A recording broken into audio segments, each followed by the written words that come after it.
మనం ఇప్పటివరకు భారతదేశ జాగ్రఫీలో రెండవ లెసన్గా చెప్పబడుతున్నాం. భారతదేశం నైసర్గిక స్వరూపాల గురించి మనం ఇప్పుడు చెప్పుకున్నాం. ఈ చెప్పుకునే క్రమంలో ఉత్తర మహామైదానాల గురించి మనం రెండో టాపిక్గా మనం చెప్తున్నాం. ఇంతకుముందు మహా పర్వత వ్యవస్థ అంటే హిమాలయ పర్వత వ్యవస్థ గురించి మనం చెప్పుకోవడం జరిగింది. మరి రెండవదిగా చూసినట్టయితే ఉత్తర మహామైదాన ప్రాంతంగా మనం చెప్పుకుంటున్నాం.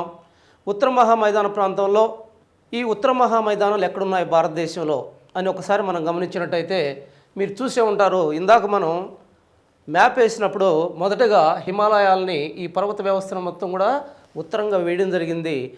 హిమాలయ పర్వతాలకు దక్షిణంగా విస్తరించి ఉన్న మహామైదాన ప్రాంతాన్నే ఉత్తర మహామైదాన ప్రాంతం అంటున్నాం.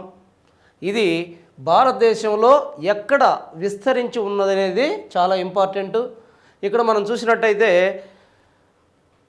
మనకు ఉత్తరంగా ఉన్నవి హిమాలయ పర్వతాలు. హిమాలయ పర్వతాలకు దక్షిణంగా ఇటు పశ్చిమంగా జమ్మూ కాశ్మీర్ నుంచి, అంతేకాకుండా రాజస్థాన్ నుంచి ఇటు అరుణాచల్ ప్రదేశ్ వరకు అవిచ్ఛిన్నంగా విస్తరించి ఉన్న ఒక మహా మైదాన ప్రాంతాన్ని ఉత్తర మహామైదాన ప్రాంతం అంటున్నాము. ఈ ఉత్తర మహామైదాన ప్రాంతం అసలు ఎలా ఏర్పడింది అనే దానికి శాస్త్రజ్ఞులు ఒక రకమైన వివాదాన్ని ఇచ్చారు. ఒక నిదర్శనాన్ని వాళ్ళు ఇవ్వడం జరిగింది. వాళ్ళ ప్రకారం, శాస్త్రజ్ఞుల ప్రకారం ఆల్ఫ్రెడ్ వెజ్నర్ ఆనాటి కాలంలో ఏదైతే ఖండచలన సిద్ధాంతాన్ని గురించి చెప్పాడో అది చెబుతూ ఏ విధంగా హిమాలయాలు ఏర్పడ్డాయో చెప్పాడు. ఆ విషయాన్ని మనం ముందు టాపిక్లో చూసాం. మరి హిమాలయాలు ఏర్పడ్డప్పుడు, ఒక పెద్ద పర్వత వ్యవస్థ ఏర్పడ్డప్పుడు, అంత మట్టి పైకి లేచినప్పుడు మనకి అంతే లోతులో ఒక గొయ్యి ఏర్పడటం చూస్తాం. ఒక పల్లపు ప్రాంతాన్ని మనం ఏర్పడటం చూస్తాం.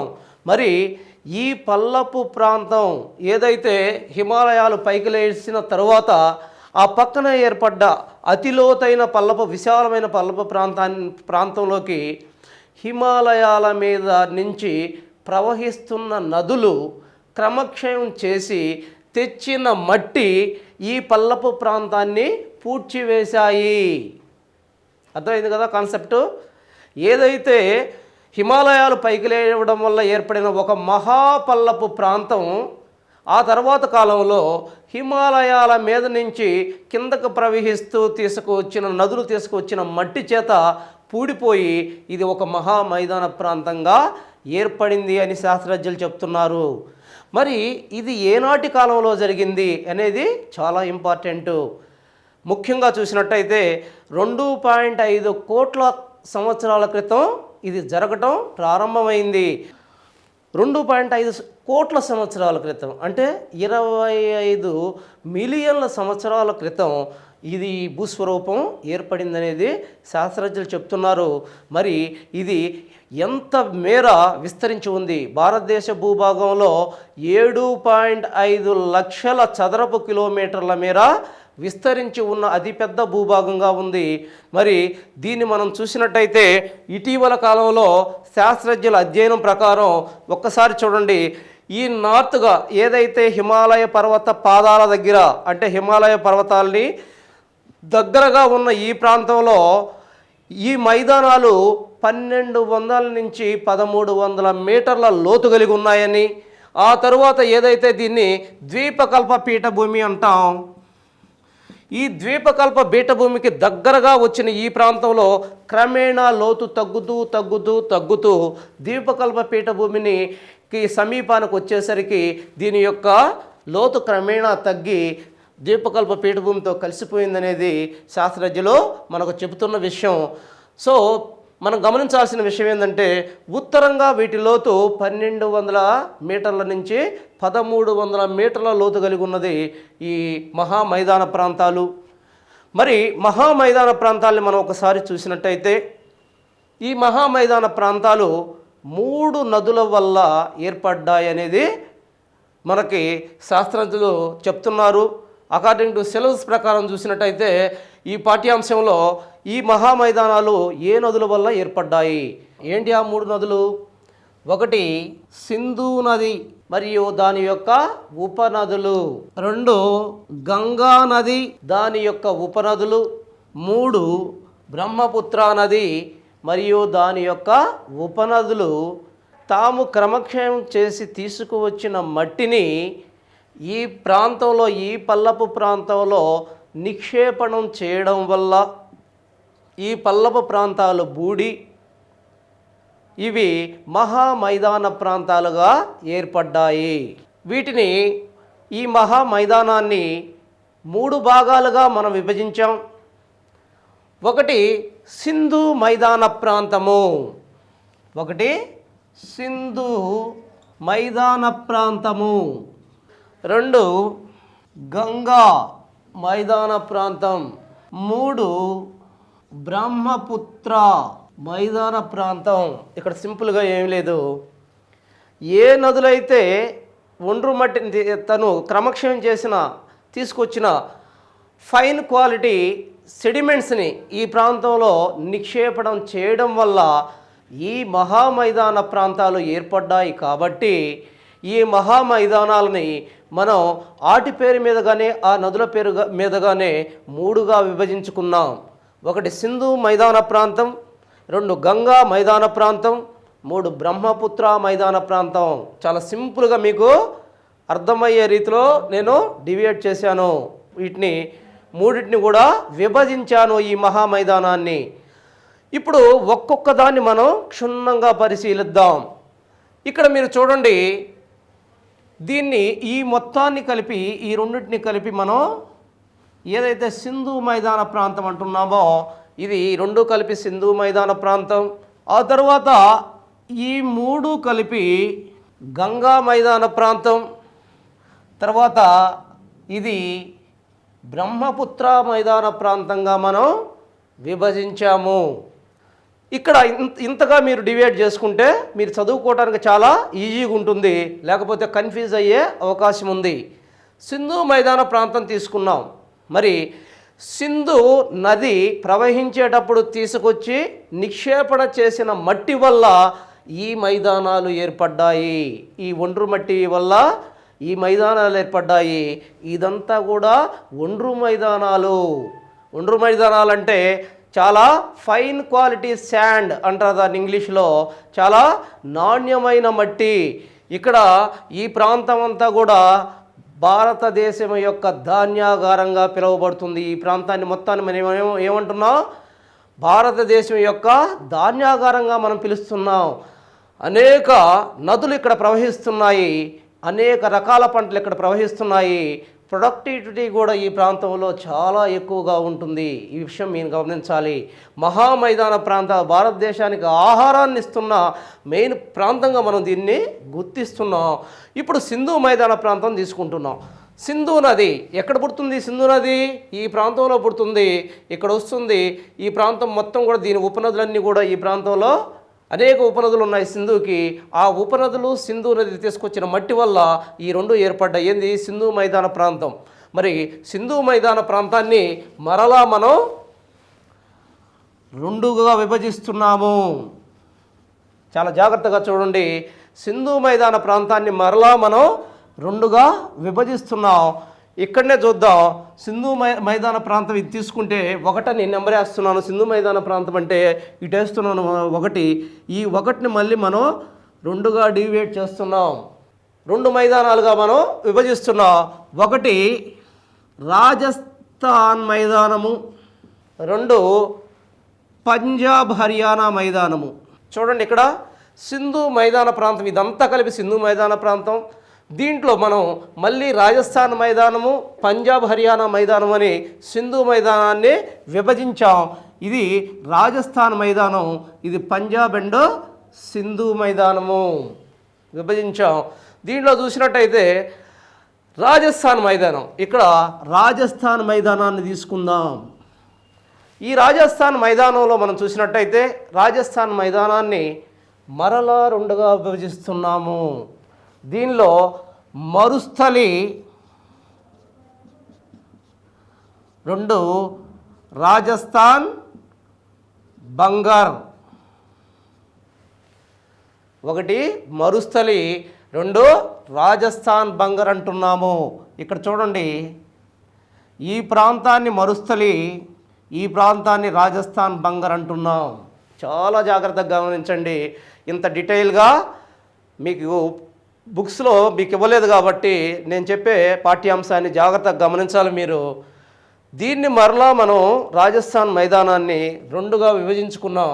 ఒకటి మరుస్థలి, రెండు రాజస్థాన్ బంగార్. ఏదైతే రాజస్థాన్ మైదాన ప్రాంతం ఉందో ఆ ప్రాంతానికి పశ్చిమంగా విస్తరించి ఉన్న ప్రాంతాన్ని మనం మరుస్థలి అంటున్నాము, మరుస్థలి ప్రాంతం అంటున్నాం. ఏంటిది మరుస్థలి ప్రాంతం అంటే? ఈ ప్రాంతంలో, ఈ మరుస్థలి ప్రాంతంలో మనం చూసినట్టయితే రాజస్థాన్లో ఈ మొత్తం ప్రాంతం కూడా ఇసుక పొరల చేత కప్పబడి నిస్సారమైన ప్రాంతంగా, అతి శుష్క ప్రాంతము. శుష్క ప్రాంతం అంటే వర్షపాతం లేకుండా అధిక వేడి కలిగిన శుష్క ప్రాంతంగా మనం గమనించవచ్చు. ఇక్కడ ఒక విషయం గమనించాలి, రాజస్థాన్ మరుస్థలి ప్రాంతం అధిక శుష్క ప్రాంతంగా మొత్తం ఇసుక పొరల చేత కప్పబడి ఉంటుంది. ఇది నిస్సారమైనది, దీనిలో ఏ విధమైన పంటలు పండవు.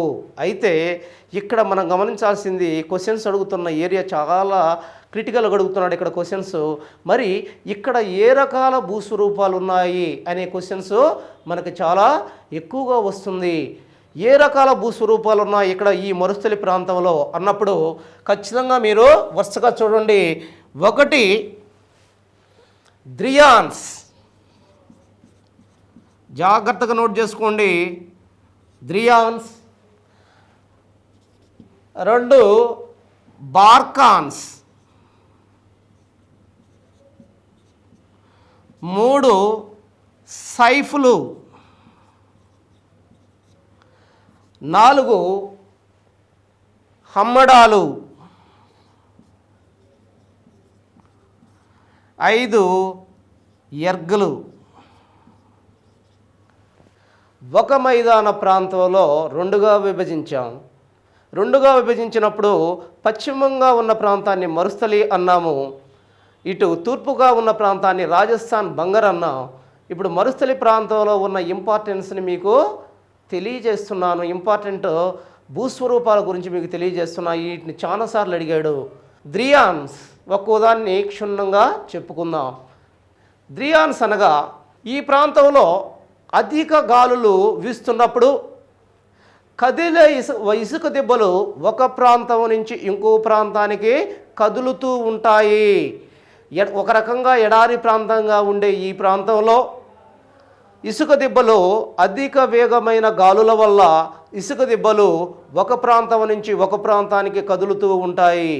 ఈ కదిలే ఇసుక దిబ్బల్నే ద్రియాన్స్ అంటారు. రెండు బార్కాన్స్. ఈ కదిలే ఇసుక దిబ్బల్లో ఏవైతే అర్ధచంద్రాకారంలో ఉంటాయో అర్ధచంద్రాకారంగా ఉండే ఇసుక దిబ్బలని బార్కాన్స్ అంటారు. మీరు ఎప్పుడైనా సరే ఏదైనా నది దగ్గరికి పోయినప్పుడు అర్ధచంద్రాకారంలో ఇసుక దిబ్బలు కనిపిస్తూ ఉంటాయి. అటువంటి ఇసుక దిబ్బలను బార్కాన్స్ అంటాం. ఆ తర్వాత సైఫులు. ఇవి అరేబియా కత్తిని ఎప్పుడైనా చూశారు? అరేబియా కత్తి, ఆ కత్తిని పోలి ఉంటాయి. మరి వాటినే సైఫులు అంటారు. ఆ ఇసుక దిబ్బలు అరేబియా కత్తిని పోలి ఉంటాయి. ఆ కత్తిని పోలి ఉన్న ఇసుక దిబ్బల్ని సైఫులుగా పేర్కొంటారు. ఆ తర్వాత చూడండి హమ్మడాలు. ఈ హమ్మడాలు మనం చూసినట్టయితే ఏంటి ఈ హమ్మడాలు అంటే? ఈ ప్రాంతంలో ఉన్న రాతి ఎడారి ప్రాంతాలని, రాతి మైదాన ప్రాంతాలని, ఎడారి ప్రాంతంగా ఉన్న ఈ ప్రాంతంలో ఉన్న రాతి మైదాన ప్రాంతాలని హమ్మడాలు అంటారు. మరి ఎర్గలు అంటే ఏంటి? రాతి మైదాన ప్రాంతాలని హమ్మడాలు అంటారు, ఇసుక మైదాన ప్రాంతాలని ఎర్గలు అంటారు. ఈ భూభాగంలో మనకి రాతి మైదాన ప్రాంతాలంటే ఇసుక మొత్తం కొట్టుకుపోయిన తర్వాత కింద ఒక మైదానంలాగా రాళ్ళు రప్పలతో కూడిన ప్రాంతాన్ని మనం హమ్మడాలు అంటున్నాం. అలా కాకుండా ఇసుక పొరే ఒక మైదానంలా కనిపిస్తే దాన్ని ఎర్గులు అంటున్నాము. ఈ రకంగా మనకి మరుస్థలి అనే ప్రాంతంలో విభిన్నమైన ప్రాముఖ్యమైన భూస్వరూపాలు కనిపిస్తాయి. తరువాత రాజస్థాన్ బంగార్. ఇక్కడ చూడండి, ఏదైతే రాజస్థాన్ మైదానానికి తూర్పు వైపున విస్తరించి ఉన్న మైదాన ప్రాంతాన్ని మనం రాజస్థాన్ బంగర్ అంటున్నాం. ఈ రాజస్థాన్ బంగర్ అనే ప్రాంతం యాక్చువల్గా ఒకానొక కాలంలో ఏదైతే సరస్వతి నది ఈ ప్రాంతంలో ప్రవహించిందో, ఆ సరస్వతి నది ప్రవహించటం వల్ల ఇప్పుడు సరస్వతి నది ప్రస్తుతం లేదు, భూమిలో ఇంకిపోయింది, అంతర్ధానం అయిపోయింది. ఒకప్పుడు ఈ సరస్వతి నది అనేది సింధు నది యొక్క ఒక ఉపనదిగా చెప్పుకున్నారు. మరి ఈ సరస్వతి నది ఒకప్పుడు ఈ ప్రాంతంలో ప్రవహించేదని, దానివల్ల ఈ ప్రాంతంలో ఈ మైదాన ప్రాంతం ఏర్పడేదని చెప్పడం జరిగింది. మరి ఈ రాజస్థాన్ బంగారు ప్రాంతంలో ఏదైనా భూస్వరూపాలు, ప్రాముఖ్యమైన భూస్వరూపాలు ఉన్నాయా? ఉన్నాయి, రెండుగా ఉన్నాయి. అవి మనం ఖచ్చితంగా గమనించాలి. ఒకటి రోహీలు, రాజస్థాన్ బంగారు కింద చూసామంటే ఒకటి రోహీలు, రెండు దండియాలు. ఒకటి రోహీలు, రెండు దండియాలు. మీకు తెలుసు, ఏదైతే ఎడారి ప్రాంతంలో వర్షపాతం చాలా తక్కువగా ఉంటుంది, కొన్ని సంవత్సరాల వరకు కూడా వర్షపాతం అనేది ఉండని పరిస్థితులు ఉంటాయి. అయితే కొన్నిసార్లు వర్షపాతం పడిన ఒక్క గంట అయినా సరే కుంభవృష్టి ఒక్కసారిగా కురుస్తుంది. మరి కుంభవృష్టి ఒక్కసారిగా కురిసినప్పుడు ఒక్కసారిగా తాత్కాలికమైన నీటి ప్రవాహాలు ఆ ఎడారుల్లో కనిపిస్తాయి. కనిపించే ఇటువంటి తాత్కాలికమైన నీటి ప్రవాహాలని రోహీలు అంటారు. రోహీలు అంటారు. రెండవ భూస్వరూపం దండియాలు. మరి దండియాలు అంటే ఏంటి? ఈ దండియాలు అనేది తాత్కాలిక నీటి ప్రవాహాలు ప్రవహించి ఏదైనా ఒక పల్లవ ప్రాంతంలో ఒక సరస్సుగా లేదా ఒక చెరువుగా ఏర్పడ్డప్పుడు అవి కొన్ని రోజుల తరువాత ఆ నీరంతా ఇంకిపోయి ఆ ప్రాంతం మొత్తం కూడా ఎండిపోయిన సరస్సుల్లాగా కనిపిస్తుంది. ఈ ఎండిపోయిన లవణ సరస్సులనే మనమేమంటున్నాం? దండియాలు లేదా ప్లయాలు. దండియాలు లేదా ప్లయాలు అంటున్నాము. చూడండి, కొన్ని ఒక్కో దానికి ఎన్నెన్నో వస్తున్నాయి, అవన్నీ కూడా మీరు గుర్తుపెట్టుకోవాలి. ఇది రాజస్థాన్ మైదాన ప్రాంతం. చూడండి, ఇక్కడ క్లియర్గా చూపిస్తున్నా, రాజస్థాన్ మైదాన ప్రాంతం గురించి అయిపోయింది ఇక్కడ. మరి రాజస్థాన్ మైదానం తర్వాత మనకి దీనిలోనే రెండవదిగా చూసినట్టయితే ఇక్కడ మనకి రెండవది పంజాబ్ హర్యానా మైదాన ప్రాంతం. పంజాబ్ అండ్ హర్యానా మైదాన ప్రాంతం. ఈ పంజాబ్ అండ్ హర్యానా మైదాన ప్రాంతాల్లో మనం చూసినట్టయితే ఇది చూడండి, ఒక్కసారి చూడండి, పటంలో చూడండి. ఇక్కడ పంజాబ్ ఉంటుంది, ఇక్కడ హర్యానా ఉంటుంది.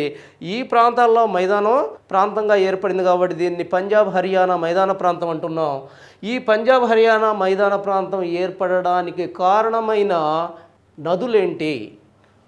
రావి, బియాస్, సట్లెజ్. ఈ మూడు గుర్తుపెట్టుకోవాలి. ఏమి నదులు అవి? రావి, బియాస్, సట్లెజ్. ఈ మూడు నదుల యొక్క నిక్షేపణల వల్ల ఇవి ఏర్పడ్డాయి. మరి ఇక్కడ ఏర్పడిన తర్వాత మరి దీంట్లో ఉన్న ముఖ్య లక్షణం ఏంటి? ఈ ప్రాంతం మొత్తం కూడా ఈ నదుల వల్ల సస్యశ్యామలంగా హై క్వాలిటీ ఒండ్రు మట్టి ఈ ప్రాంతంలో ఉంది. అంతేకాకుండా ఈ ప్రాంతంలో అధికంగా గోధుమను పండిస్తారు. మరి ఈ ప్రాంతంలో ఉత్పాదకత కూడా చాలా ఎక్కువగా ఉంది పంజాబ్ హర్యానా ప్రాంతంలో. మరి ఈ ప్రాంతాల్లో ఏమైనా భూస్వరూపాలు ఉన్నాయా అని మనం చూడాలి. పంజాబ్ హర్యానా ప్రాంతంలో ఉన్న భూస్వరూపాలు ఏంటి? ఒకటి దోబ్స్,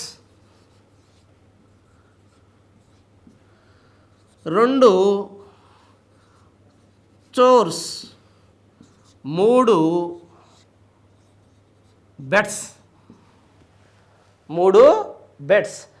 వీటిని మనం చూసినట్టయితే 3 రకాల భూస్వరూపాలు ఈ ప్రాంతంలో ఉండటం మనం చూస్తాం. ఒకసారి చూద్దాం. పంజాబ్, హర్యానా మైదాన ప్రాంతంలో ఉన్న ఈ 3 స్వరూపాలను గురించి ఒకసారి చూద్దాం. ఒకటి దోబ్స్ అన్నాం. ఏంటి ఆ దోబ్స్ అంటే?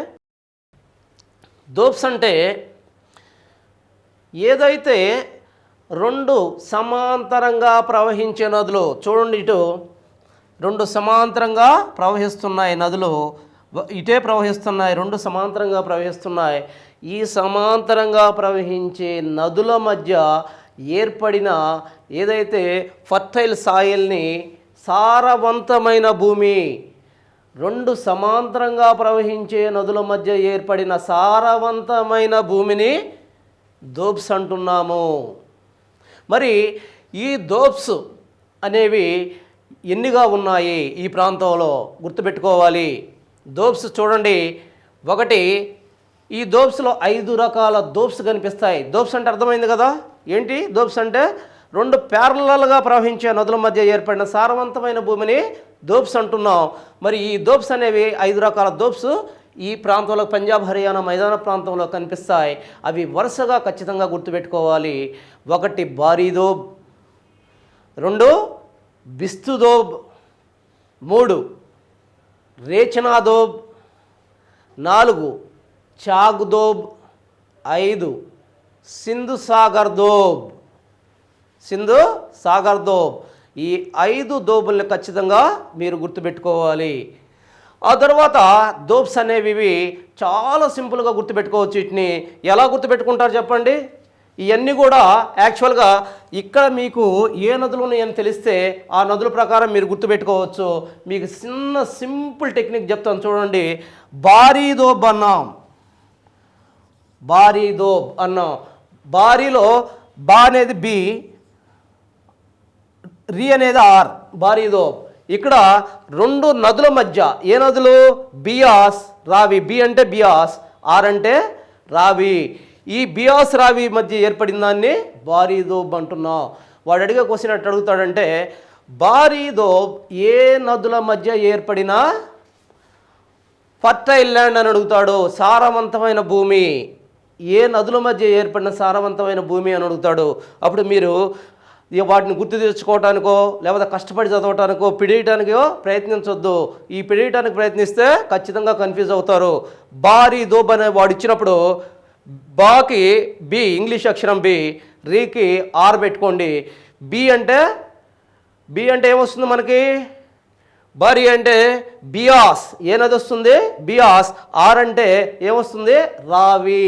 బియాస్ రావి మధ్య ఉందని అక్కడ పెట్టేసేయండి తెలివిగా. ఓకే. ఆ తర్వాత బిస్తు దోబ్ అన్నాడు. బిస్తు దోబ్కి రెండోది కూడా చెప్తాను చూడండి. 5 చెప్పాను, తర్వాత మీరు చేసుకోవాలి ఇంట్లో. ఇప్పుడు బిస్తు దోబ్ అని చెప్పాను. ఈ బిస్తు దోబ్లో చూడండి, ఇక్కడ బి వచ్చింది మనకి, ఇంగ్లీష్ అక్షరం. బిస్త్ ఎస్ వచ్చింది. ఏంటిది? బి అంటే ఏమొస్తుంది మనకి? బియాస్. ఎస్ అంటే సట్లస్. ఎస్ అంటే సట్లస్.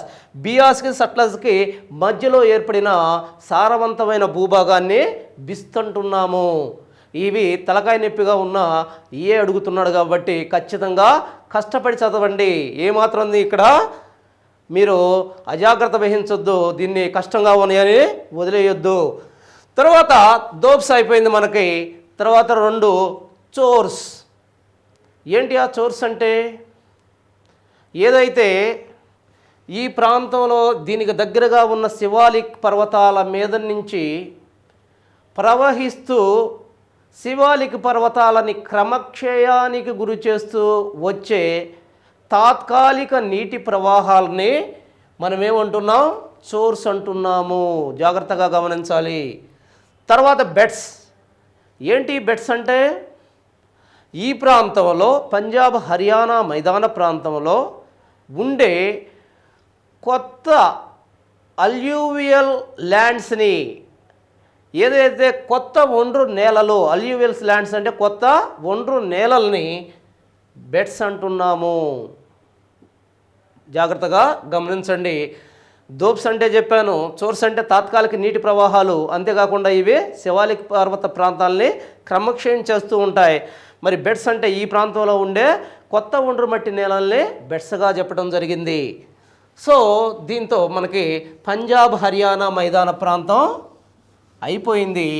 ఇది 1.75 లక్షల చదరపు కిలోమీటర్ల మీద విస్తరించి ఉంది అనేది కంపల్సరీగా గుర్తుపెట్టుకోవాలి. ఆ తర్వాత మనకి రెండవదిగా చూసినట్టయితే గంగా మైదాన ప్రాంతం. గంగా మైదాన ప్రాంతం ఈ మైదాన ప్రాంతాలు, ఈ 3 మైదాన ప్రాంతాల్లో అతి పెద్ద ప్రాంతంగా మనం చెప్పుకోవచ్చు గంగా మైదాన ప్రాంతాన్ని. ఈ ప్రాంతాన్ని మనం చూసినట్టయితే ఇక్కడ యమునా నది ఒడ్డు నుంచి ఈ ప్రాంతంలో ఉన్న ఏదైతే బంగ్లాదేశ్ యొక్క తూర్పు ప్రాంతం వరకు అవిచ్ఛిన్నంగా విస్తరించి ఉన్న మైదానాన్ని గంగా మైదానం అంటున్నాం. ఈ గంగా మైదానం అనేది చాలా పెద్దగా ఉంటుంది. ఇది 300 కిలోమీటర్ల వెడల్పున 1400 కిలోమీటర్ల పొడవున విస్తరించి ఉన్న అతి మహా మైదానంగా చెప్పవచ్చు. దీన్ని మొత్తం వైశాల్యము చూడండి 3.5 లక్షల చదరపు కిలోమీటర్లు. అంటే మహామైదాన ప్రాంతంలో సగం భాగం ఇదే ఉంది. ఆ విషయం గమనించాలి. మరి గంగా మైదాన ప్రాంతం అనేది ఈ గంగా నది వల్ల, కంప్లీట్గా గంగా నది దాని ఉపనదుల వల్ల ఈ మైదాన ప్రాంతం ఏర్పడింది.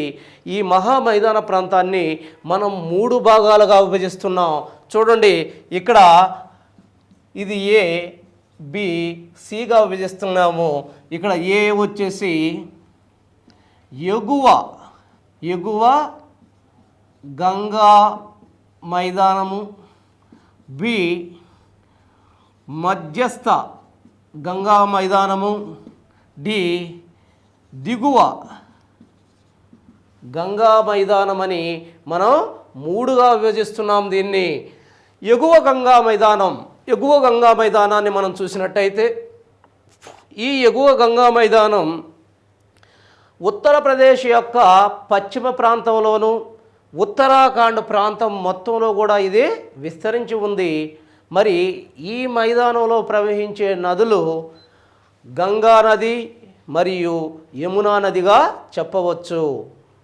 ఈ ప్రాంతంలో ప్రవహించే నదులు గంగా నది మరియు యమునా నదిగా చెప్పవచ్చు. ఆ తర్వాత మనకి చూసినట్టయితే ఇది ఈ ప్రాంతం కొంచెం చిన్న ప్రాంతంగా ఉంది. తర్వాత మధ్యస్థ గంగా మైదాన ప్రాంతం, ఇది గంగా మైదాన ప్రాంతాలన్నిటిలోకెల్లా అతిపెద్ద మైదాన ప్రాంతంగా మనం చెప్పవచ్చు.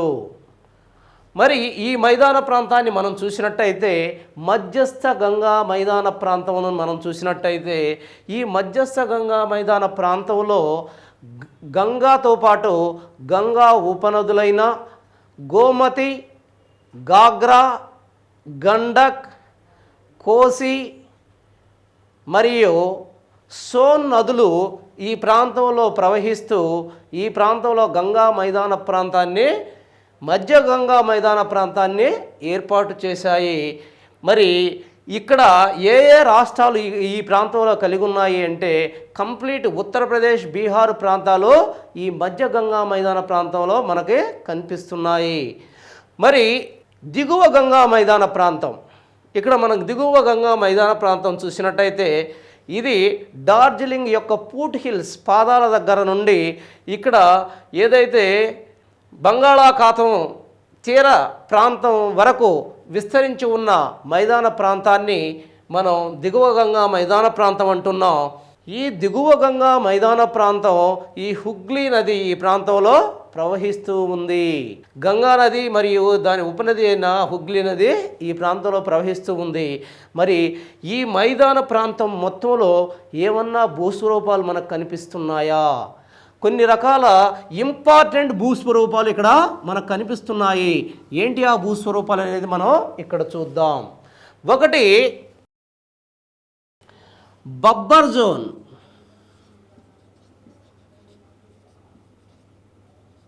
2 తెరాయ్,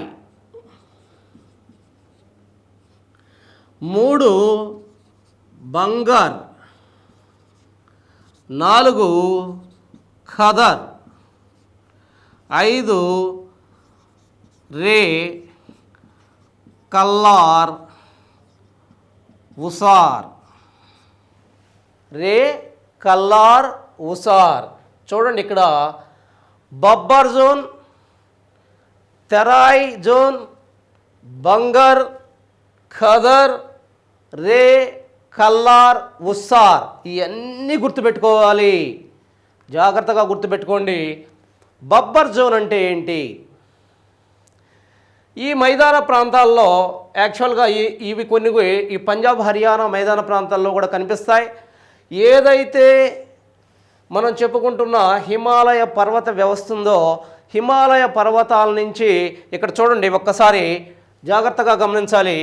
ఇవి హిమాలయ పర్వతాలైతే ఈ హిమాలయ పర్వతాల నుంచి నదులు కిందకి ప్రవహించేటప్పుడు ప్రవహించే నదికి అధిక శక్తి ఉంటుంది. ఈ శక్తితో ఈ నది అధిక మొత్తంలో మట్టిని క్రమక్షయం చేస్తూ తీసుకువచ్చి అకస్మాత్తుగా ఈ ప్రాంతానికి వచ్చినప్పుడు దీనికి వాలు తగ్గిపోతుంది. అకస్మాత్తుగా వాలు తగ్గిపోయినప్పుడు తనతో పాటు తీసుకొచ్చిన రాళ్ళు మట్టిని అంతా కలిపి ఈ ప్రాంతంలో ఎక్కడైతే నది మైదాన ప్రాంతాలకు ఎంటర్ అవుతుందో, ఇక్కడ చూడండి, ఇప్పుడు నది మైదాన ప్రాంతంలోకి ఎంటర్ అవుతుందో ఆ మైదాన ప్రాంతంలో ఈ సచిద్ర ఈ ప్రాంతాన్ని మొత్తం కూడా తనతో తెచ్చిన ఈ మట్టిని మొత్తాన్ని కూడా ఈ ప్రాంతంలో గుట్టలుగా నిక్షేపణ చేస్తుంది. ఈ అశ్రేణీకృత మట్టి, నేను వాడే వర్డ్స్ను ఖచ్చితంగా గమనించాలి. అశ్రేణీకృత అంటే శ్రేణి చేయకుండా రాళ్ళు రప్పలు మట్టి అన్నీ కలిపి ఒక ప్రాంతంలో గుట్టలుగా నిక్షేపిస్తుంది. మరి ఇక్కడ నిక్షేపించబడ్డ ఈ గుట్టల్లో నుంచే నదులు ప్రవహిస్తూ ఉంటాయి. ఈ విధంగా గుట్టలుగా నిక్షేపించబడ్డ విసనకర్ర ఆకారంలో గుట్టలుగా నిక్షేపించబడ్డ హిమాలయ పర్వత పాదాల దగ్గర గుట్టలుగా నిక్షేపించబడ్డ ఈ భూస్వరూపాలని బబ్బర్ అంటున్నాము. సో నది తను తీసుకువచ్చిన గుట్టలుగా ఏర్పరిచిన ఈ మట్టిలో నుండే చాలా దూరం ప్రయాణిస్తుంది దాని కింద. అప్పుడు నది మనకు కనిపించదు. ఆ తరువాత కొంత దూరం ప్రయాణించిన తర్వాత, ఎందుకంటే ఈ బబ్బర్ జోను ఎక్కడైతే ఈ కొండ ప్రాంతాల నుంచి కొండ యొక్క పాదాల దగ్గర నుంచి 8 నుంచి 16 కిలోమీటర్ల మేర ఈ బబ్బర్ జోన్ ఉంటుంది. ఈ బబ్బర్ జోన్ కింద ప్రయాణిస్తూ ఆ తర్వాత కొంత ప్రాంతానికి వచ్చిన తర్వాత ఉపరితలానికి నదులు చేరుకుంటాయి. ఉపరితలాన్ని చేరేటప్పుడు ఆ ప్రాంతం మొత్తం కూడా ఇవి తడిగా చిత్తడి నేలల్ని ఏర్పాటు చేస్తాయి. ఈ చిత్తడి నేలలనే తెరాయి ప్రాంతం అంటున్నాము. అర్థమైందా మీకు? ఇక్కడ వరకు బబ్బర్ జోన్ ఉంటే దీని కింద మళ్ళీ ఒక 15 నుంచి 30 కిలోమీటర్ల వరకు తెరాయి ప్రాంతం ఉంటుంది. ఈ తెరాయి ప్రాంతం అనేది ఆ ప్రాంతంలో నదులు పైకి లేస్తాయి కాబట్టి, ఉపరితలానికి వస్తాయి కాబట్టి, ఈ నదులు ఉపరితలానికి వచ్చే ఈ ప్రాంతాన్ని మనం తెరాయి ప్రాంతం అంటున్నాం. ఇది మొత్తం కూడా సచిద్ర ప్రాంతము, అంటే ఎప్పుడు తడిగా ఉంటుంది. ఈ ప్రాంతంలో అధికంగా అంటే అనేక రకాల అడవులు ఈ ప్రాంతంలో, ఎందుకంటే ఎప్పుడు తడిగా ఉంటుంది కాబట్టి దట్టమైన అరణ్యాలకు ఇవి నెలవులుగా ఉన్నాయి. అంతేకాకుండా ఈ అడవులు దట్టంగా ఉండటం వల్ల అనేక రకాల జీవులు ఈ ప్రాంతంలో జీవిస్తూ ఉన్నాయి. దీన్ని తెరాయి జోన్ అంటున్నాము. బంగర్ అంటే ఏంటి? నది తన లోయలో ప్రవహిస్తూ, ఒక్కసారి ఇటు చూడాలి, ఇది నదీ లోయ. ఈ నదీ లోయలో నది ప్రవహిస్తుంది. ఈ ప్రవహించేటప్పుడు ఎప్పుడైనా పెద్దగా వరదలు వచ్చితే, చిన్న వరదలు కాదు, పెద్దగా వరదలు వచ్చినప్పుడు నది తను గట్లను దాటి బయటికి ఇంత దూరం ప్రవహిస్తుంది. గట్లను దాటి ఇంత దూరం ప్రవహించి ఈ ప్రాంతం మొత్తం కూడా ఏదైతే తను తీసుకొచ్చిన మట్టిని నిక్షేపణ చేస్తుంది. ఈ ప్రాంతంలో ఉండే పాత ఒండ్రు మట్టి నేలలు ఎందుకు అంటున్నాం? ఈ ప్రాంతంలో మరలా మాటి మాటికి పెద్ద పెద్ద వరదలు రావు, నీరు ఇక్కడ దాకా రాదు. అందుకని చెప్పి ఒకసారి వచ్చి పెద్ద వరదలు వచ్చినప్పుడు ఇక్కడ ఏర్పడ్డ ఈ ఒండ్రు మట్టిని పాత ఒండ్రు మట్టి అంటున్నాం. ఈ పాత ఒండ్రు మట్టినే బంగర్ అంటున్నాం. అలా కాకుండా ఈ గట్లుకి దగ్గరగా ఏ చిన్న వరద వచ్చినా సరే గట్లు పొర్లుతుంది. గట్లు పక్కనే ఏర్పడ్డ ఈ కొత్త ఒండ్రు మట్టి మైదానాలని మనం ఖదర్ భూములు అంటున్నాము. ఏం లేదు, సింపుల్గా గుర్తుపెట్టుకోండి. నేను మీకు థియరీ చెప్పాను, సింపుల్గా గుర్తుపెట్టుకోవాలంటే ఏంటంటే బంగర్ అంటే పాత ఒండ్రు మట్టి మైదానాలు, ఖదరు అంటే కొత్త ఒండ్రు మట్టి మైదానాలు. సింపుల్గా అట్ట గుర్తుపెట్టుకోండి. తర్వాత ఈ ప్రాంతాల్లో ఎప్పుడు కూడా కంటిన్యూస్గా ఎప్పుడు వ్యవసాయం విరివిగా చేస్తూ ఉంటారు. కాబట్టి ఎప్పుడు వ్యవసాయం విరివిగా చేయడం వల్ల ఈ ప్రాంతంలో ఏర్పడే లవణీయ భూములు అక్కడక్కడ ఈ మహామైదాన ప్రాంతంలో పెచ్చిలుగా అక్కడక్కడ ఏర్పడే లవణీయ భూముల్ని కల్లార్ ఉస్సార్ భూములు అంటారు. ప్రాంతీయంగా వీటిని కల్లార్ అండ్ ఉస్సార్ భూములు అంటారు. ఇవన్నీ కూడా మీరు గుర్తుపెట్టుకోవాలి. బ్రహ్మపుత్ర మైదాన ప్రాంతం, మూడవదిగా బ్రహ్మపుత్ర మైదాన ప్రాంతం అంటున్నాం. ఈ బ్రహ్మపుత్ర మైదాన ప్రాంతం బ్రహ్మపుత్ర నది మరి దాని ఉపనదులైన అనేక నదుల వల్ల ఈ బ్రహ్మపుత్ర దాని ఉపనదుల వల్ల ఈ బ్రహ్మపుత్ర మైదానం ఏర్పడింది. మరి ఈ బ్రహ్మపుత్ర మైదానం కేవలం అస్సాం ప్రాంతంలోనే మనకు కనిపిస్తుంది. అందుకనేదే ఈ అస్సాం వ్యాలీ ప్రాంతం అని కూడా అంటారు. ఈ బ్రహ్మపుత్ర మైదాన ప్రాంతాన్ని అస్సాం వ్యాలీ మైదాన ప్రాంతం అని కూడా అంటారు. ఎందుకంటే కేవలం అస్సాం ప్రాంతంలోనే ఈ మైదాన ప్రాంతం మనకు కనిపిస్తుంది. ఈ ప్రాంతం అంతా కూడా ముఖ్యంగా అనేకమైన పంటలకు ప్రసిద్ధి చెందింది. అంతేకాకుండా ఈ ప్రాంతాల్లో కలిసి మనకి ప్రపంచంలోనే అతిపెద్దదైనా సరే మైదాన ప్రాంతాన్ని ఇక్కడ ఏర్పరిచింది. దీన్నే ఉత్తర మహా మైదానాలు అని మనం పిలుస్తున్నాము. సో ఇక్కడ మనం చూసినట్టయితే రెండవ టాపిక్గా మనం చూసిన ముందు మనం ఉత్తర మహా పర్వత వ్యవస్థను గురించి తెలుసుకున్నాం. 2 ఉత్తర మహా మైదాన ప్రాంతం. ఆ మైదాన ప్రాంతంలో మరలా మనం 3గా వాటిని డివైడ్ చేసాం. మళ్ళీ వాటిల్లో సబ్ డివైడ్ చేసుకుంటూ కంటిన్యూస్గా ఒక్కొక్క మైదాన ప్రాంతాన్ని గురించి సవివరంగా మనం ఇక్కడ చెప్పుకోవడం జరిగింది. దీంట్లో ఏర్పడిన రకరకాల భూస్వరూపాలు, ఒక్కొక్క మైదాన ప్రాంతంలో ఏర్పడిన రకరకాల భూస్వరూపాలను మొత్తాన్ని కూడా మీరు తప్పనిసరిగా మగ్గింగ్ చేయాలి. ఖచ్చితంగా మీరు దాన్ని మనం అచ్చ తెలుగులో అయితే పిడి కొట్టాలి అంటారు. ఖచ్చితంగా మీరు మగ్గింగ్ చేయాల్సిన అవసరం ఉంది. ఇంతటితో మనకి ఉత్తర మహా మైదాన ప్రాంతాన్ని గురించి మనకి క్షుణ్ణంగా మనం అధ్యయనం చేయడం జరిగింది. భారతదేశం యొక్క ప్రధాన భూస్వరూపాల్లో 2 భూస్వరూపాల గురించి చర్చించాం. మొదటిది హిమాలయ పర్వతాల గురించి, రెండవదిగా మహా మైదాన ప్రాంతాల గురించి చర్చించాం. తర్వాత మూడవదిగా ద్వీపకల్ప భారతదేశాన్ని గురించి మనం చర్చిస్తున్నాం.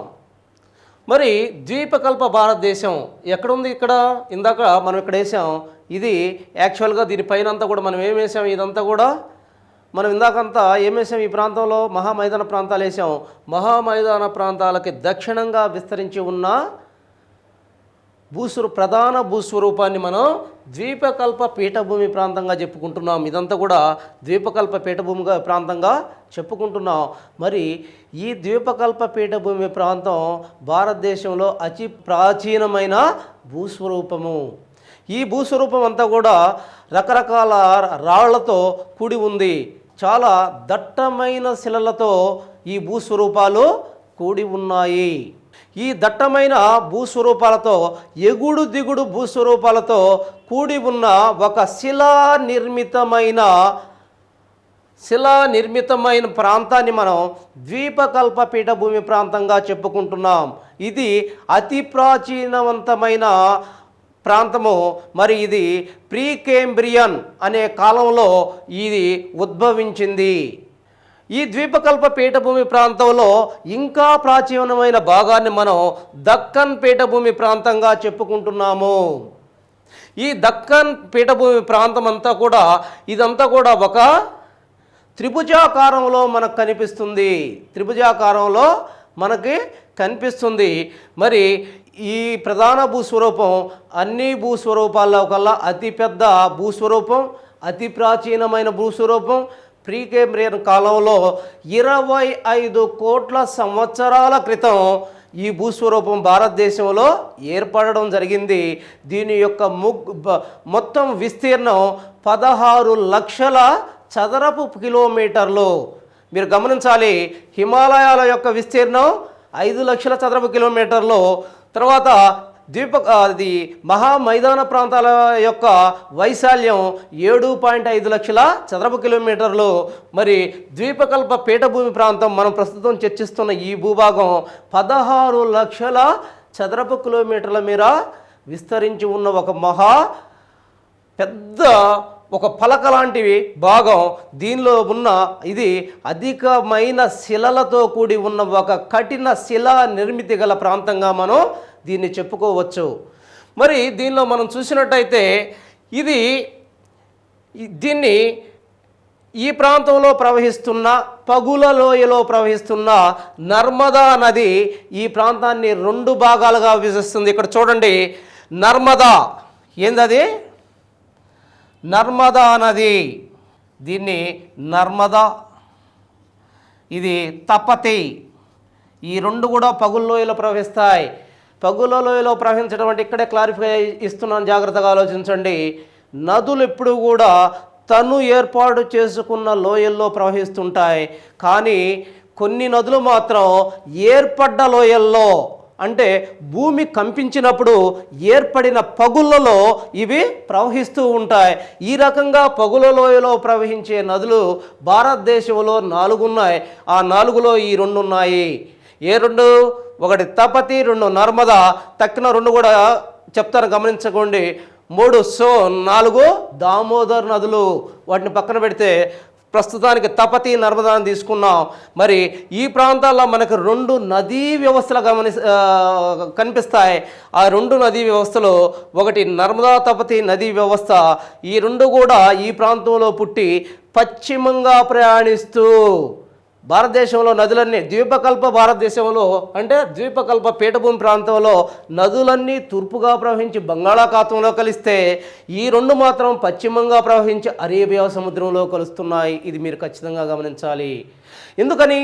ఇక్కడ పగుల లోయలో ఇవి మామూలుగా తను ఏర్పాటు చేసుకున్న లోయ కాకుండా భూమి పగిలితే ఏర్పడిన లోయలో ప్రవహిస్తున్నాయి. కాబట్టి ఇవి ఇటుపక్క అంటే పశ్చిమ వైపు వీటి యొక్క స్లోప్ ఉంది కాబట్టి ఈ ప్రాంతంలో వచ్చి అరేబియా సముద్రంలో కలుస్తున్నాయి. మీరు ఇక్కడ కూడా గమనించాలి, ప్రతిసారి మీరు ఏదైనా నేర్చుకునేటప్పుడు ఆ సముద్రాలను ఖచ్చితంగా గుర్తించాలి. ఇదే సముద్రం బే ఆఫ్ బెంగాల్ అంటే బంగాళాఖాతం, ఇది అరేబియా.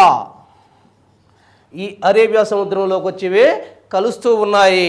మరి ఇక్కడ మనం చూసినట్టయితే అరేబియా సముద్రంలో కలిసే ఈ నదులు ఒక నదీ వ్యవస్థగా చెప్పొచ్చు. అంతేకాకుండా ఇక్కడ మధ్యప్రదేశ్లో ఉండే ఒక నదీ వ్యవస్థ ఏదైతే చంబల్, కేన్ అండ్ బనాస్ నదీ వ్యవస్థలో, ఈ నదీ వ్యవస్థలో ఉత్తరంగా ప్రయాణించి గంగా నదిని కలుస్తూ ఉన్నాయి. కాబట్టి ఈ నదుల్ని మనం నదీ వ్యవస్థలో 2 నదీ వ్యవస్థలుగా మనం చెప్తున్నాం. ఒక నదీ వ్యవస్థ గుర్తుంచుకోండి, పశ్చిమంగా ప్రవహించి అరేబియా సముద్రంలో కలిస్తే, 2వ నదీ వ్యవస్థ ఉత్తరంగా ప్రవహించి గంగా నదిలో కలిసి మరి దాని ద్వారా ఇక్కడ బంగాళాఖాతంలో కలుస్తున్నాయి. ఈ 2 నదీ వ్యవస్థలను మీరు కంపల్సరీగా గుర్తుపెట్టుకోవాలి. తరువాత మనం గమనించాల్సింది, ఇక్కడ నర్మదా నది ఈ పెద్ద భూస్వరూపాన్ని, ప్రధాన భూస్వరూపాన్ని 2గా విభజిస్తుంది. 2 అన్ఈక్వల్గా విభజిస్తుంది. అసమాన భాగాలు అంటారు. సమాన భాగాలుగా కాకుండా అసమాన భాగాలుగా విభజిస్తుంది. దీనికి పైనున్న దాన్ని కేంద్ర ఉన్నత భూములు అంటారు, కింద ఉన్నదాన్ని దక్కన్ పీఠభూమి అంటారు. జాగ్రత్తగా గమనించాలి. ద్వీపకల్ప పీఠభూమి ఇది. దీన్ని నర్మదా నది 2 అసమాన భాగాలుగా విభజించింది. పై భాగాన్ని మనం కేంద్ర ఉన్నత భూములు అంటున్నాం, కింద భాగాన్ని దక్కన్ పీఠభూమి ప్రాంతము అంటున్నాము. జాగ్రత్తగా గమనించాలి. మరి మొదటగా కేంద్ర ఉన్నత భూముల్ని మనం చూద్దాం. ఈ కేంద్ర ఉన్నత భూముల్లో ఏ రకమైన భూస్వరూపాలు ఉన్నాయి? కేంద్ర ఉన్నత భూముల్లో చూసినట్టయితే ఈ కేంద్ర ఉన్నత భూముల్లో అనేక రకమైన పీఠభూములు ఉన్నాయి, అనేక రకమైన కొండలున్నాయి, కొండల వరుసలు ఉన్నాయి, పర్వత శ్రేణులు ఉన్నాయి. మరి ఆ పర్వత శ్రేణులు ఏమిటి, ఆ పీఠభూములు ఏమిటి, మరి ఆ పీఠభూములు ఎక్కడ విస్తరించి ఉన్నాయని మనల్ని చాలాసార్లు క్వశ్చన్స్లో అడుగుతున్నాడు. జాగ్రత్త, అసలు పీఠభూములు ఏంటి అనేది మీకు గుర్తుపెట్టుకోవాలి. ఎందుకంటే ఈ ఫోటోని గ్యారంటీగా గుర్తుపెట్టుకోండి.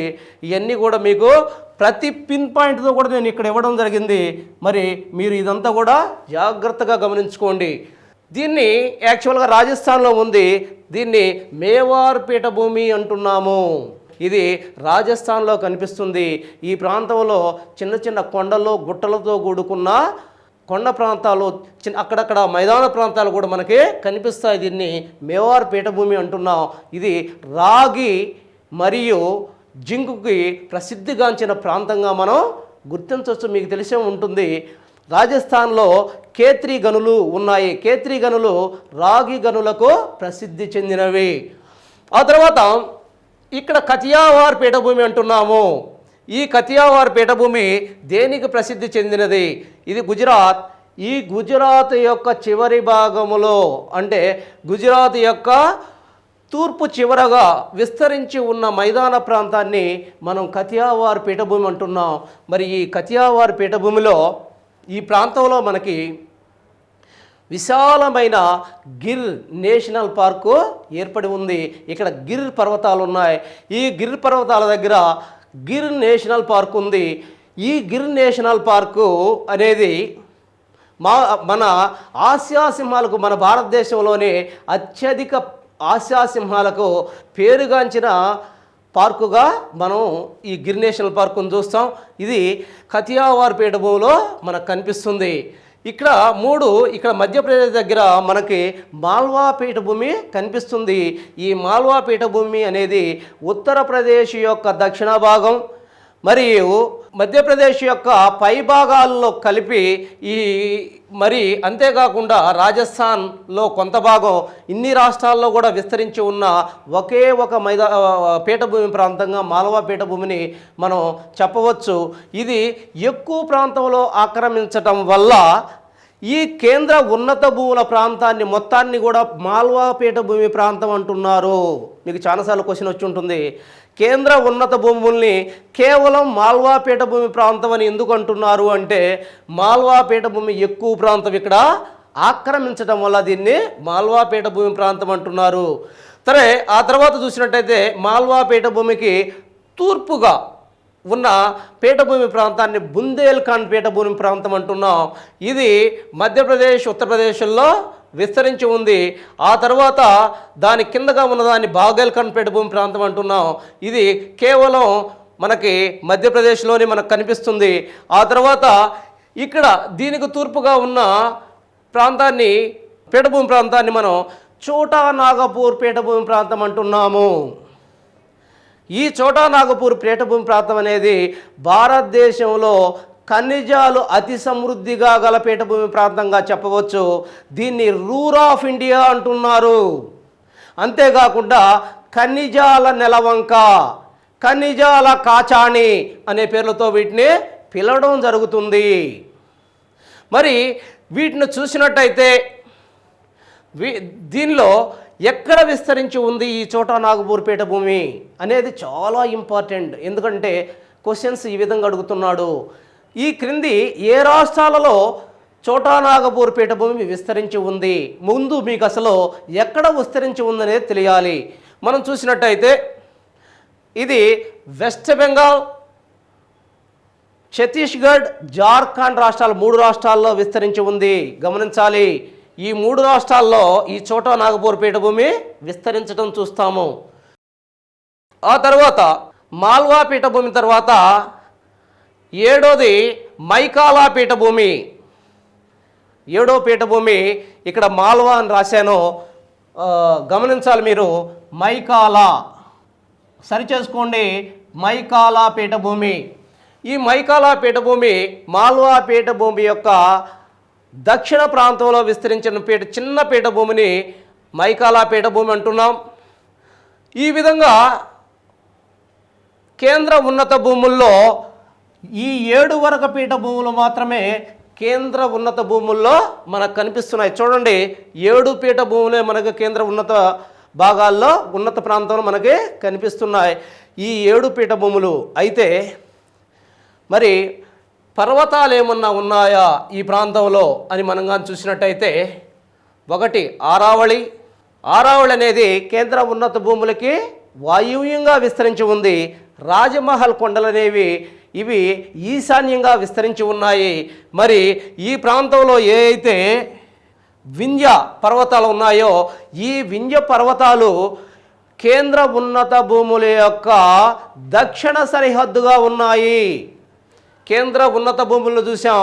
ఈ కేంద్ర ఉన్నత భూముల యొక్క దక్షిణ సరిహద్దుగా ఏ పర్వతాలు ఉన్నాయి అని అడుగుతున్నాడు. ఏ పర్వతాలు ఉన్నాయి కేంద్ర ఉన్నత భూముల యొక్క దక్షిణ సరిహద్దుగా? ఏ ప్రాంతాలు ఏ ఉన్నాయి?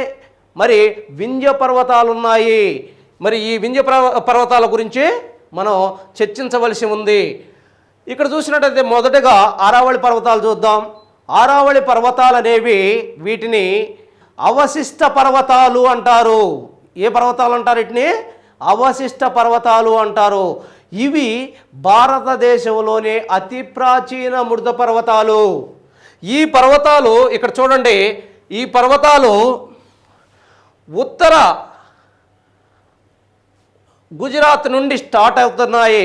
ఉత్తర గుజరాత్ నుంచి ఇవి ఢిల్లీ వరకు 800 కిలోమీటర్ల మేర విస్తరించిన మృత పర్వతాలని మనం ఆరావళి మృత పర్వతాలు అంటున్నాం. ఈ ఆరావళి మృత పర్వతాల్లో ఎత్తైన శిఖరం గిర్నార్ శిఖరము. ఇక్కడున్న ఒక హోలీ ప్లేస్ ఉంది, దానినే ఏమంటున్నారు? మౌంట్ అబూ అంటున్నారు.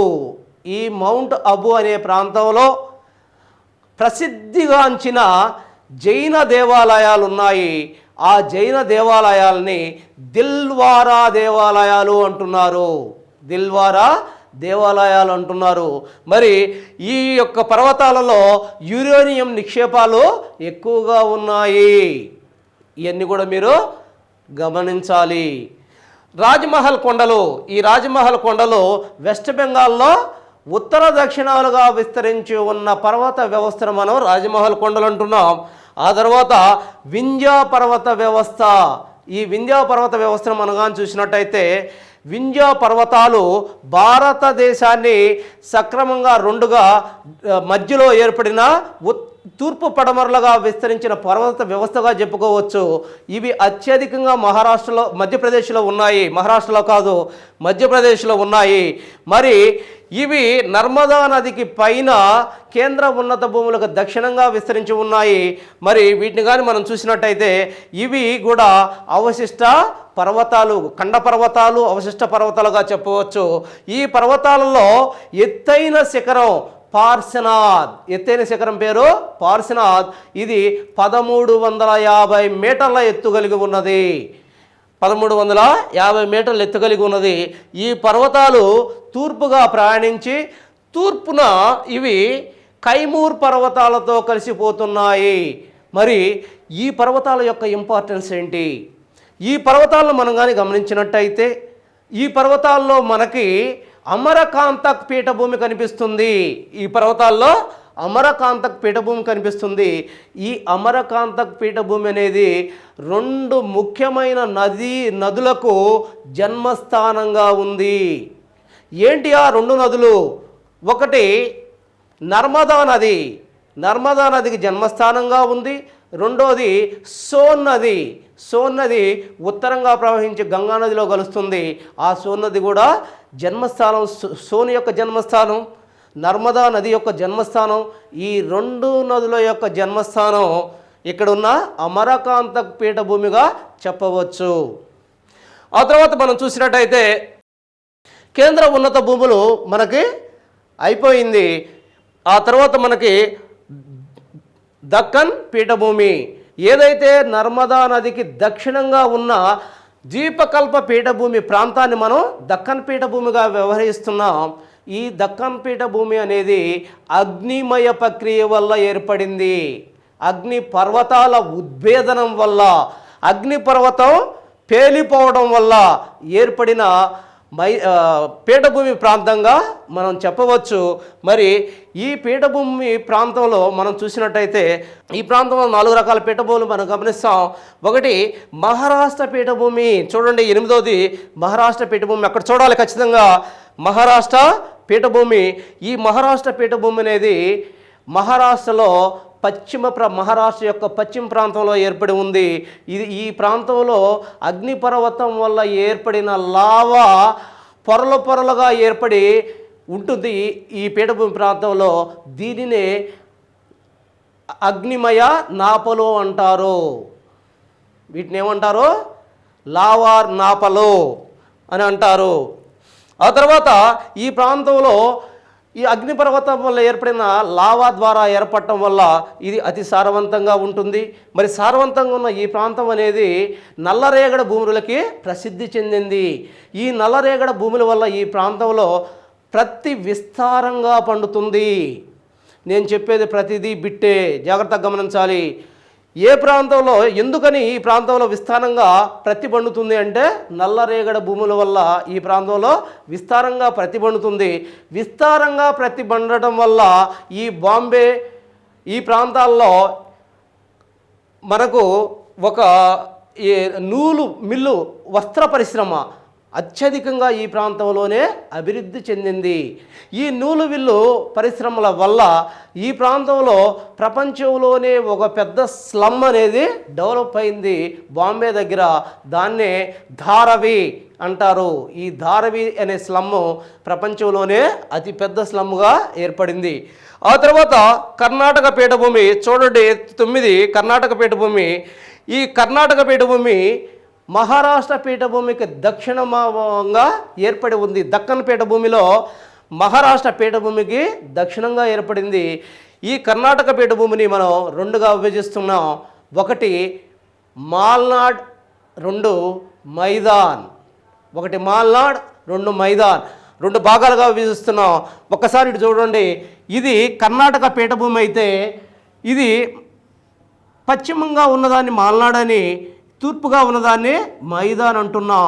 ఈ మాల్నాడు ప్రాంతం అంతా కూడా కొండలు, గుట్టలు, ఇసుక ప్రాంతాలతో నిస్సారమైన భూమి ప్రాంతంగా ఎటువంటి పంటలు పండకుండా ఉంటుంది.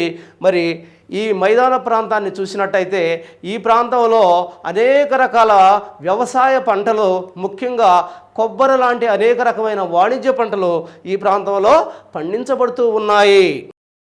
ఆ తర్వాత మనం చూసినట్టయితే తెలంగాణ మైదాన ప్రాంతం, తెలంగాణ పీఠభూమి ప్రాంతం. 10వది చూడండి, తెలంగాణ పీఠభూమి ప్రాంతం. తెలంగాణ పీఠభూమి ప్రాంతం అంటే ఇప్పుడున్న తెలంగాణ ప్లస్ అనంతపూర్ ప్లస్ నంద్యాల, ఈ మూడిటిని కలిపి తెలంగాణ పీఠభూమిగా మనం చెప్పుకుంటున్నాము. ఇప్పుడున్న తెలంగాణ, ఆ తర్వాత అనంతపూరు, నంద్యాల, ఈ ప్రాంతాల మొత్తాన్ని కలిపి మనం తెలంగాణ పీఠభూమి ప్రాంతంగా చెప్పుకుంటున్నాము. ఇక్కడ మనం చాలా జాగ్రత్తగా చెప్పుకోవాలి, ఎందుకంటే ఇది మన సబ్జెక్టు కాబట్టి. ఈ తెలంగాణ పీఠభూమిలో మనకి 6 రకాలైన శిలలు కనిపిస్తాయి. చూడండి, 1 ధార్వార్ శిలలు, 2 కడప శిలలు, 3 కర్నూలు శిలలు, 4 దక్కన్ శిలలు, 5 గోండ్వానా శిలలు, 6 రాజమండ్రి శిలలు. నేను ఫస్ట్లో మీకు ఇంట్రడక్షన్ అప్పుడే చెప్పాను, తెలంగాణ కానీ ఆంధ్రప్రదేశ్ కానీ ఇవన్నీ కూడా చాలా వరకు మనం భారతదేశ భౌగోళిక శాస్త్రాన్ని చదివేటప్పుడు దీనిలో భాగంగానే చాలా వరకు ఇవి కవర్ అవుతాయని చెప్పాను. చూడండి, ఇక్కడ తెలంగాణలో ఉన్న ఏ అయితే శిలలు ఉన్నాయో అన్ని శిలలు కూడా ఇక్కడ చెప్పడం జరిగింది. 1 తెలంగాణలో సపరేట్గా మనం చెప్పుకోకుండా ఇక్కడే మనకు కవర్ అయ్యాయి. చూడండి, ధార్వార్ శిలలు. ఈ ధార్వార్ శిలలో భారతదేశంలో ఏంటి ఈ యొక్క ఇంపార్టెన్స్? అతి ప్రాచీన శిలలు, ధార్వార్ శిలలో అతి ప్రాచీన శిలలు గుర్తుపెట్టుకోవాలి. ఈ క్రింది వాటిలో భారతదేశంలో ఏవి అతి ప్రాచీన శిలలు అంటాడు? ధార్వార్ శిలలు. మరి కడప కర్నూలు శిలలు ఉన్నాయి, తెలంగాణలో కూడా ఉన్నాయి కడప కర్నూలు శిలలు. మరి దేనికి ఇంపార్టెంట్ ఇవి? సున్నపురాయికి ఇంపార్టెంటు. ఈ రెండు శిలల్లో సున్నపురాయి విస్తారంగా దొరుకుతుంది, సున్నపురాయి విస్తారంగా దొరుకుతుంది. 3 దక్కను శిలలు. మరి దక్కన శిలలు దాని యొక్క ఇంపార్టెంట్ ఏంటంటే ఇవి అగ్నిశిలలు, భారతదేశంలో ఉన్న అగ్నిశిలల్ని దక్కన్ శిలలు అంటారు. ఇవి తెలంగాణలో ఉన్నాయి.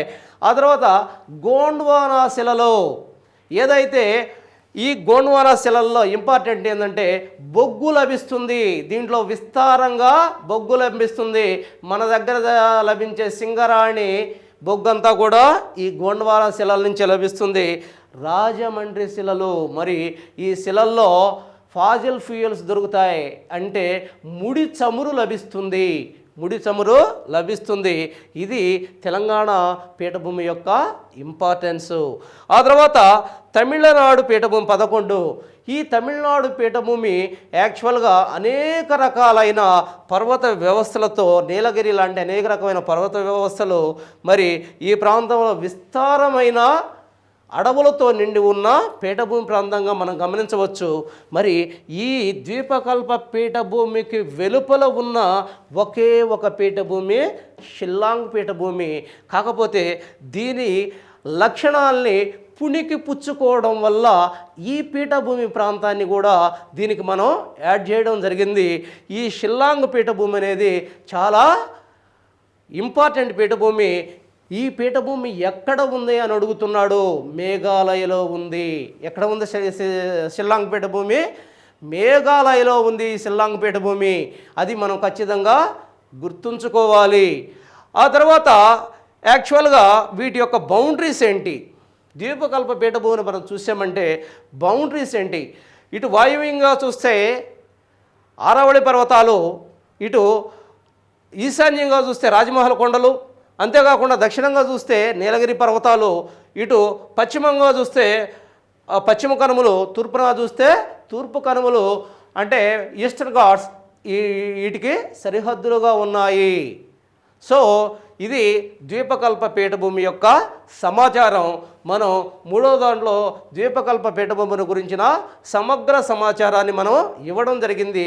ప్రతి పిన్ పాయింట్ను కూడా మీకు బొమ్మ ద్వారా నేను ఎక్స్ప్లెయిన్ చేశాను.